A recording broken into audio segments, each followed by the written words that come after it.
क्या आप जानते हैं भगवान जगन्नाथ का असली रूप यह लकड़ी की मूरत नहीं बल्कि एक चमकता हुआ नीला पत्थर था जिसे नीलमाधव कहा जाता था। आखिर वो दिव्य पत्थर गायब कहाँ हो गया और भगवान अधूरी मूरत में क्यों बदल गए? यह कहानी मालवा के राजा इंद्रद्युम्न से शुरू होती है। उन्हें पता चला कि ओडिशा के घने जंगलों में भगवान विष्णु साक्षात नीलमाधव के रूप में पूजे जाते हैं।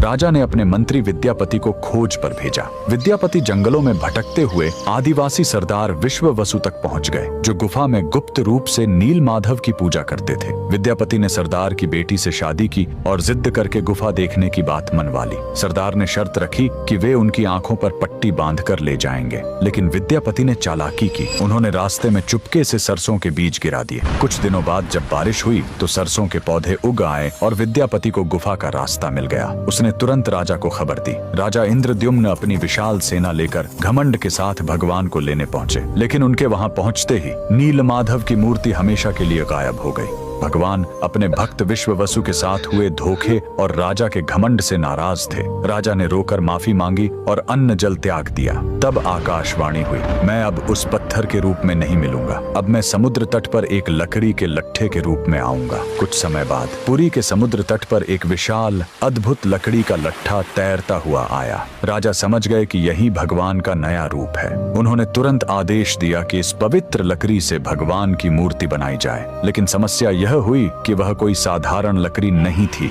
जैसे ही राज्य के बड़े बड़े कारीगर उस पर छेनी हथौड़ा चलाते, उनके औजार ही टूटकर बिखर जाते। उस दिव्य लकड़ी पर खरोंच तक नहीं आ रही थी। तब स्वयं भगवान विश्वकर्मा एक बूढ़े शिल्पकार के रूप में आए। उन्होंने कहा, मैं इससे मूर्ति बनाऊंगा, लेकिन मेरी एक शर्त है, 21 दिनों तक कमरा बंद रहेगा। अगर बीच में दरवाजा खुला तो मैं काम छोड़कर चला जाऊंगा। राजा मान गए। 15 दिनों तक अंदर से छेनी चलने की आवाज आती रही, लेकिन फिर सब एकदम शांत हो गया। रानी गुंडिचा को लगा कि बूढ़ा शिल्पकार शायद अंदर मर गया है। घबराहट में उन्होंने दरवाजा खोल दिया। अंदर देखा तो शिल्पकार गायब था और वहां भगवान जगन्नाथ, बलभद्र और सुभद्रा की अधूरी मूर्तियां थीं। राजा बहुत दुखी हुए, लेकिन तभी भगवान ने संकेत दिया कि वे इसी अधूरे रूप में रहकर भक्तों को दर्शन देना चाहते हैं। यही कारण है कि आज भी हम भगवान के उस अधूरे लेकिन सबसे प्यारे रूप की पूजा करते हैं। कमेंट्स में जय जगन्नाथ जरूर लिखें।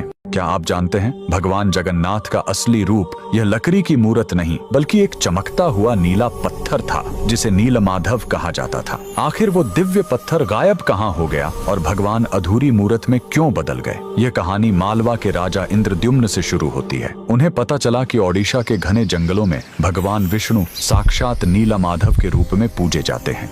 राजा ने अपने मंत्री विद्यापति को खोज पर भेजा।